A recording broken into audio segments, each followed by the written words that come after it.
ছাড়া আমলের মূল্য নাই, তো দুইটা সমন্বয় হইতে হবে। আর আমার আমল আছে কিন্তু এলেম নাই না, তার কারণে কি হয়েছে, আমল গুলা সঠিক হইতেছে না। কথা বুঝছেন? বেটি গুলোতে আমল গুলো আল্লাহ কাছে কবুল হইতো না কোরআন সুন্নাহ মোতাবেক না হইলে। আরেকটা আছে এলেম আছে, কোরআন সুন্নাহ সহিহ জ্ঞান আছে ভালো, কিন্তু আমল নাই। তো এই দুটোই সমন্বয় লাগবে জিনিসটা, আমি যেটা বুঝি, ঠিক না?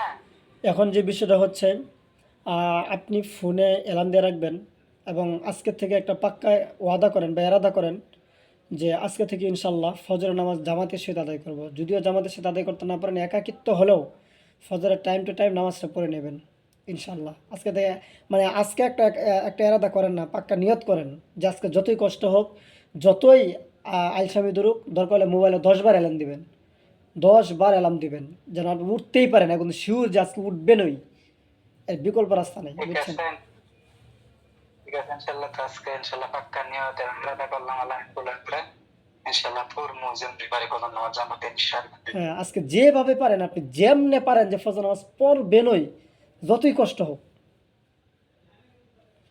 আপনি এরকমভাবে যদি 1 সপ্তাহ পড়তে পারেন না, পরবর্তী আবার সব ঠিক হয়ে যাবে, দেখবেন। পড়া তো হয়, এটা ঠিক আছে ইনশাল্লাহ, এটা কথা পাক্কা এরাদা ইনশাল্লাহ, আল্লাহ যত দিতে পড়মু ইনশাল্লাহ। ঠিক আছে, ইনশাল্লাহ, দোয়া চাই। ওকে। আচ্ছা, আসসালামু আলাইকুম রহমতুল্লাহ।